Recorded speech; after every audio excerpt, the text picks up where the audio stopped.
Hello, welcome study with Ranjeet sir YouTube channel. आज हम लोग जो कवर करने जा रहे हैं वो करने जा रहे हैं पार्ट ऑफ इंडियन कॉन्स्टिट्यूशन, यानी हमारे संविधान में कितने भाग हैं और किस भाग में कौन सा विषय आता है और उस विषय में यानी किस किस आर्टिकल में वो विषय लिखा हुआ है। अगर आप इस लेक्चर को कवर कर लेते हैं और याद कर लेते हैं तो ये मानिए आपका कम से कम 10 से 15% कॉन्स्टिट्यूशन यहाँ पर आपका खत्म हो जाएगा। अगर आप इस लेक्चर को अच्छे से समझ लेते हैं तो आपके लिए काफी ज्यादा बहुत बहुत ज्यादा फायदेमंद रहेगा ये क्लास। तो इससे बड़े ध्यान से पढ़िएगा ताकि आप लोगों के लिए ये बहुत अच्छा रहे। एंड आप लोग मेरे चैनल को सब्सक्राइब कीजिएगा। मेरे चैनल का नाम जैसे आप ये देख रहे होंगे स्टडी विद रंजीत सर है। आज हम लोग करने वाले हैं भाग 1 से 22 तक की डिटेल में, इवन डिटेल नहीं, एक्चुअल में एक रोड मैप सा तैयार होगा जिससे आप कॉन्स्टिट्यूशन को पढ़ने का तरीका सीख सकेंगे। आप मेरी क्लास को लाइक कीजिएगा, शेयर कीजिएगा अगर अच्छी लगती है तो, और मेरे चैनल को सब्सक्राइब कीजिएगा। आप लोगों को अगर इसका पीडीएफ चाहिए तो आप मुझे फॉलो कर सकते हैं टेलीग्राम चैनल पर, जिसका लिंक मैं आपको इसमें दे दूंगा, वहां से ज्वाइन कर सकते हैं। तो चलिए मैं स्टार्ट करता हूँ। देखिए मैंने जो लिख कर रखा हुआ है वो इस तरीके से लिख कर रखा है। जैसे भाग 1 में क्या है? संघ को केंद्र कहते हैं, केंद्र सरकार या केंद्र, ठीक है, केंद्र। राज्य 28 राज्य हैं हमारे, और केंद्र शासित प्रदेश जिसे इंग्लिश में यूनियन टेरिटरी, जो कि अभी वर्तमान में 8 है जब मैं अपनी वीडियो रिकॉर्ड कर रहा हूँ। ठीक है, तो ये है। तो अगर आपको जानना है कि केंद्र है क्या है, इसके बारे में, हमारे किस क्षेत्र को राज्य का दर्जा मिला है, कितने राज्य हैं, किस राज्य का क्या नाम है, किस क्षेत्र का क्या नाम है, और कौन इसको नाम देता है, इनकी सीमाओं में परिवर्तन करता है। इसी तरीके से केंद्र शासित प्रदेश के लिए आप, अगर आप लोगों को जानना है तो आपको जैसे भाग 1 से लेकर 22 के बीच में आपको याद रखना होगा कि अगर किसी क्षेत्र में परिवर्तन होता है, उसकी सीमा में परिवर्तन होता है, उसके नाम में परिवर्तन होता है, या उसको राज्य का दर्जा दिया जाएगा या यूनियन टेरिटरी का दर्जा दिया जाएगा, ये सब चीजें आपको भाग 1 में मिलेंगे। ये सब क्वेश्चंस आपको इन क्षेत्रों की सीमाओं से रिलेटेड भाग 1 में मिलेंगे।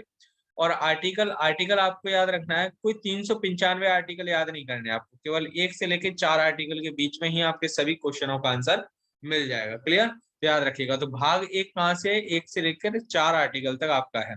इसी तरीके से भाग 2, जैसे नागरिकता, सिटीजनशिप, हम लोग इंडियन सिटीजन है। इसके अलावा हमारे देश में कुछ एंग्लो इंडियंस रहते हैं। एंग्लो इंडियन जिन्हें हिंदी में आंग्ल भारतीय कहते हैं, वे लोग जो मूल रूप से भारतीय नहीं है, जो भारत की नागरिकता इन्होंने ग्रहण की है, वो एंग्लो इंडियंस या आंग्ल भारतीय कहलाते हैं। याद रखिएगा। तो नागरिकता से संबंधित कोई भी बात है आपकी कि भारत में नागरिकता कैसे मिलती है, किनको नागरिकता नहीं दी जाएगी, किनको नागरिकता दी जाती है, क्या प्रोसीजर है, वो सब कुछ आपको भाग 2 में मिलेगा। और आपका आर्टिकल रहेगा 5 से 11। ठीक है, ये सभी बच्चों को पता है, लेकिन मैं एक पढ़ा रहा हूँ, क्योंकि मैंने बेसिक से स्टार्ट किया है तो मैं सब कुछ चीजें बताऊंगा आपको, याद रखिएगा। अच्छा, जैसे मैं एक बात करूं, आपका अभी कुछ साल पहले ही CAA एक अधिनियम बना, सिटीजन अमेंडमेंट एक्ट जिसे कहते हैं, ठीक है, नागरिकता संशोधन अधिनियम, या NRC बना, NRC, national registration for citizenship. इस तरीके के जो भी कानून भी बनाए जाएंगे जो नागरिकता से संबंधित है, वो भी आपके भाग 2 में होगा। कि भाई अगर नागरिकता से रिलेटेड अगर कोई कानून बनाएगा तो वो अधिकार किसको है। आप नागरिकता अगर शब्द सुन लेते हैं तो आप लोगों को याद रखना है कि भाग 2 में आना है, आर्टिकल 5 से 11 में आपको। इसके बाद इसके क्वेश्चन का आंसर आपको इन्हीं आर्टिकल्स में आपको मिलेगा। ठीक है, याद रखिएगा। और पूरे संविधान में नागरिकता के बारे में कहीं पे कुछ नहीं कहा गया, यही भाग 2 है और आर्टिकल 5 से 11, याद रखिएगा। अब बात करेंगे मौलिक अधिकारों की। मौलिक अधिकार भाग 3 में है।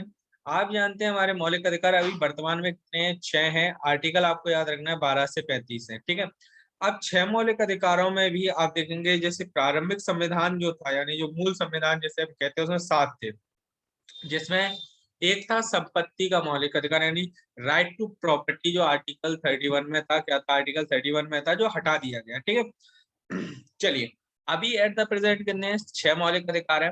ये 6 मौलिक अधिकार किस तरीके से दिए हैं? जैसे पहला मौलिक अधिकार समानता का मौलिक अधिकार है, राइट टू इक्वलिटी जिसे हम कहते हैं, वो आर्टिकल 14 to 18 में है। देखिए सिंपल सी बात है, अगर राइट टू इक्वलिटी के अगेंस्ट आपके खिलाफ कुछ भी हो रहा है, तो आपको पूरे संविधान में खोजबीन करने की जरूरत नहीं। आप तो 12 से 35 आर्टिकल भी मत देखिए, आप 14 से 18 आर्टिकल देखिए। 14 to 18 आर्टिकल में आपको राइट टू इक्वलिटी के बारे में सारी जानकारी मिलेगी। सारे क्वेश्चन का हल आपका राइट टू इक्वलिटी यानी समानता के अधिकार का यही मिलेगा।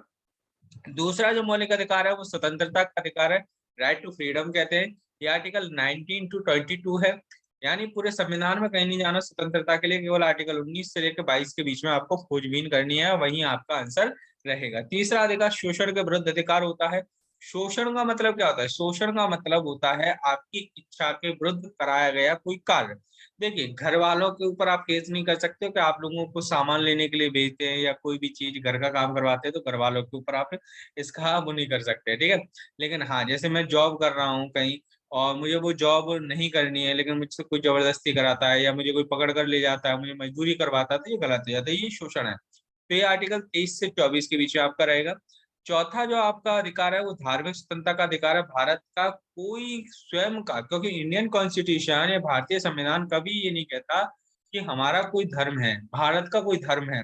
भारत पंथ निरपेक्ष है। पंथ निरपेक्ष यानी वो उसका कोई धर्म नहीं है, वो सभी धर्मों को मान्यता देता है। याद रखिए, आर्टिकल 25 से लेकर 28 के बीच में आपका धर्म से रिलेटेड सभी अधिकार आपके दिए गए हैं।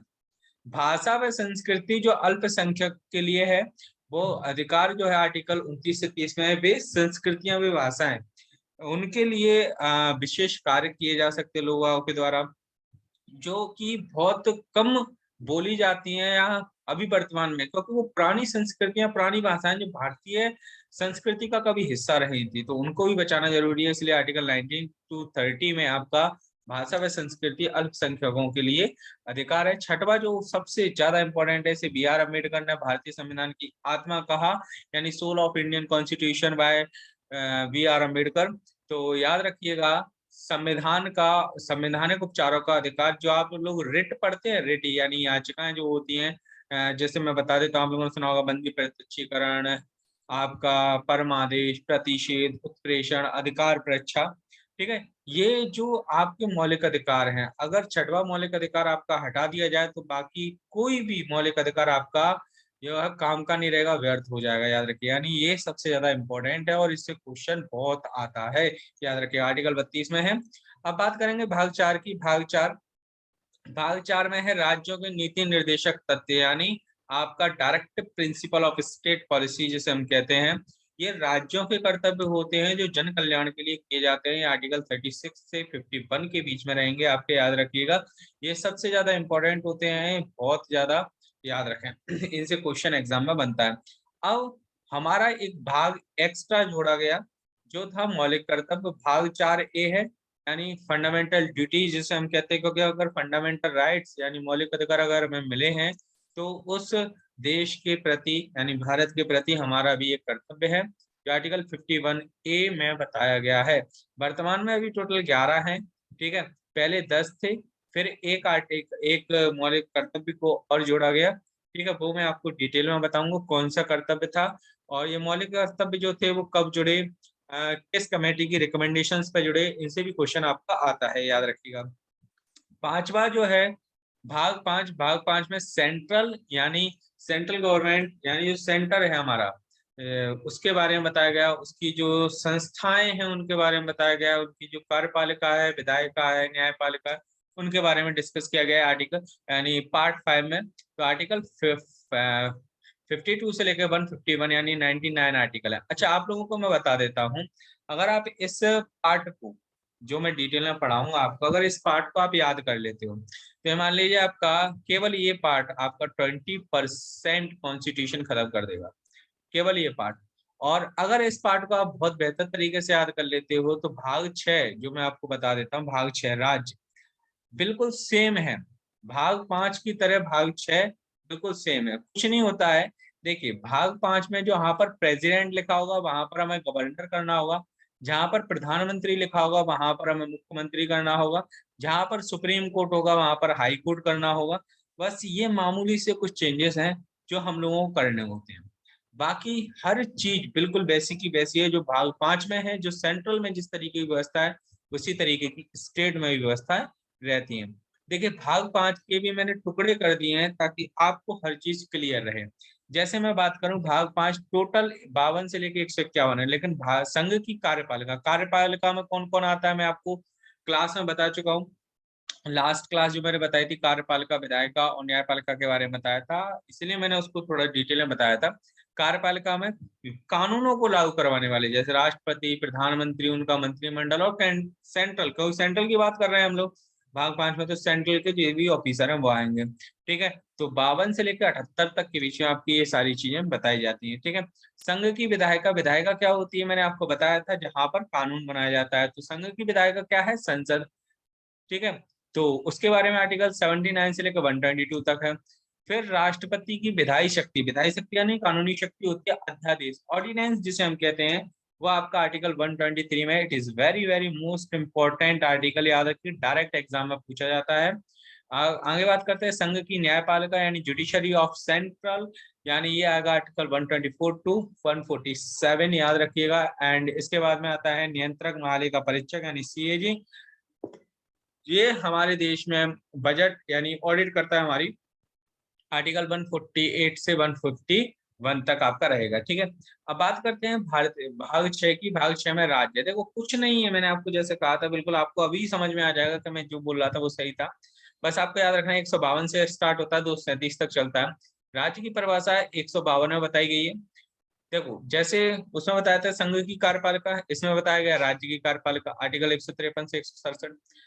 राज्य की विधायिका, राज्य वहां पर संघ की विधायिका थी दूसरा, यहाँ पर राज्य की विधायिका 168 से लेकर 1 टू 12 तक। विधायिका का मतलब क्या होता है, विधानमंडल, जो राज्य में होगा वो विधानमंडल होगा, और केंद्र में होगा जो वो क्या होगा, आपका संसद होगा। राज्यपाल की विधायी शक्ति, जिस तरीके से राष्ट्रपति को अध्यादेश जारी करने की शक्ति है, वैसे ही राज्यपाल को है। 213 आर्टिकल में 213, वहां 123 था, बस उसी आर्टिकल को आगे पीछे कर दिया गया, 213 बना दिया गया, याद रखिएगा। राज्य की न्यायपालिका 214 से लेकर 232 तक है। अधीनस्थ न्यायालय मैंने आपको एक्सप्लेन किया था न्यायपालिका, जब मैंने आपको लास्ट लेक्चर में पढ़ाया था।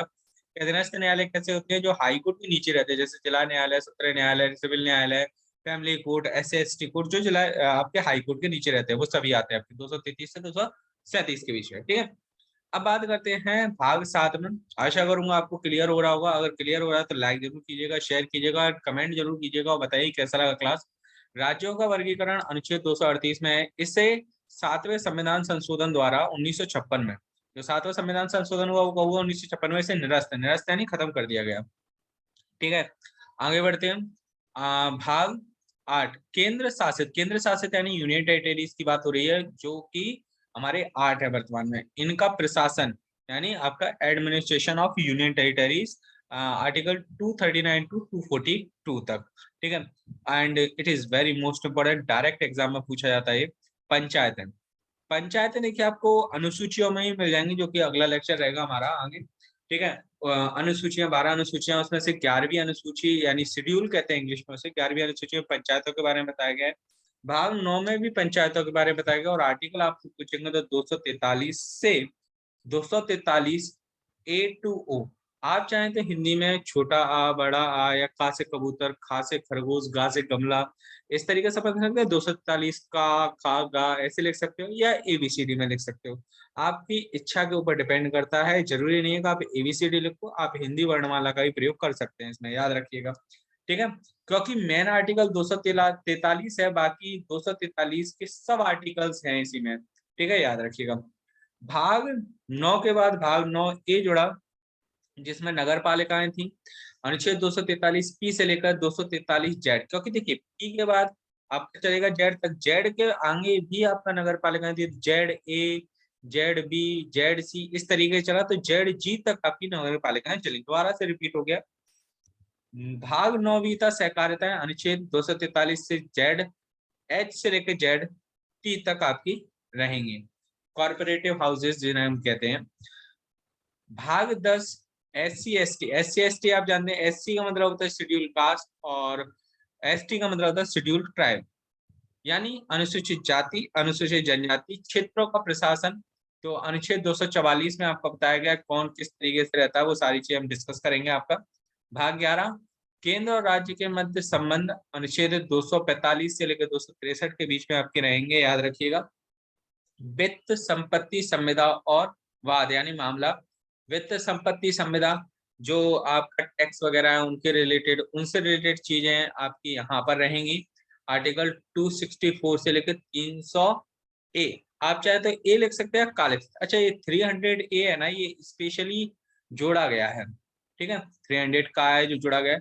मैंने आपको बताया था अभी कि मौलिक अधिकारों में आर्टिकल 31 था, एक राइट टू प्रॉपर्टी, उसको 44th अमेंडमेंट 1978 के द्वारा आर्टिकल 31 से हटाकर कहाँ जोड़ दिया गया, आर्टिकल 300 ए में जोड़ दिया गया। यहाँ पर आर्टिकल 31 है वो फंडामेंटल राइट था, और यहाँ पर ये कानूनी अधिकार यानी विधि का अधिकार हो गया, अंतर है थोड़ा सा, याद रखिएगा। आगे बढ़ते हैं, चलिए अगला है 13 व्यापार वाणिज्य और समागम, आर्टिकल 301 टू 307 में है। एंड ये बहुत इंपॉर्टेंट भाग है आपका, तो सॉरी ये भाग होना चाहिए, यहाँ मैंने अनुच्छेद लिख दिया गलती से, माफ कीजिएगा, यहाँ भाग हुआ। भाग 14, केंद्र व राज्य के अधीन सिविल सेवाएं, सिविल ऑफिसर्स होते हैं, जैसे सिविल सिविल सर्विसेज में IAS, Indian administrative service, Indian police service, Indian foreign service, IFS, ये आपके रहते हैं। 308 से लेकर 323 तक आपके ये रहेंगे। भाग 14 ए यानी article part 14 A, it is very important, न्यायाधिकरण। न्यायाधिकरण जैसे आपने सुना होगा कैट, सीएटी कैट, सेट, ये सुने होंगे। कई ऐसे प्राधिकरण यानी आपके बनते हैं, ट्रिब्यूनल जिन्हें कहते हैं, जैसे central administrative tribunal, state administrative tribunal, ये आपके रहते हैं। ये क्या करते हैं, जो आपके सिविल सेवक है उनको न्याय देने का काम करते हैं। और बहुत सारे ऐसे कई प्राधिकरण हैं जो बनाए जाते हैं अलग अलग कार्यों के लिए, ठीक है। आर्टिकल 323 ए और बी में है, यानी का लिख दिया मैंने, ठीक है। भाग 15 निर्वाचन इलेक्शन के बारे में, कि हमारे देश में इलेक्शन कैसे होता है, आप वोटर लिस्ट में कैसे जुड़ते हो, किस आर्टिकल के द्वारा आप वोट देते हो, आपको क्या अधिकार है। एंड जो हमारे इलेक्शन है उनके लिए कानून कौन बनाता है, सेंट्रल के लिए कानून कौन बनाता है, स्टेट्स के लिए कानून कौन बनाता है। एंड क्या निर्वाचन में जो कोर्ट है यानी जो न्यायपालिका, उसको इंटरफेयर करने का अधिकार है नहीं है, इनकी जिम्मेदारियां कौन लेता है, ये सारी चीजें आपकी इसमें रहेंगी, ठीक है, भाग 15 में। तो अनुच्छेद 324 से लेकर 329 तक आपका सब कुछ मिल जाएगा, याद रखिएगा इलेक्शन से संबंधित। भाग 16 कुछ वर्गों, ये वर्गों लिखा होगा, के लिए विशेष उपबंध, आर्टिकल 330 से 342 तक है।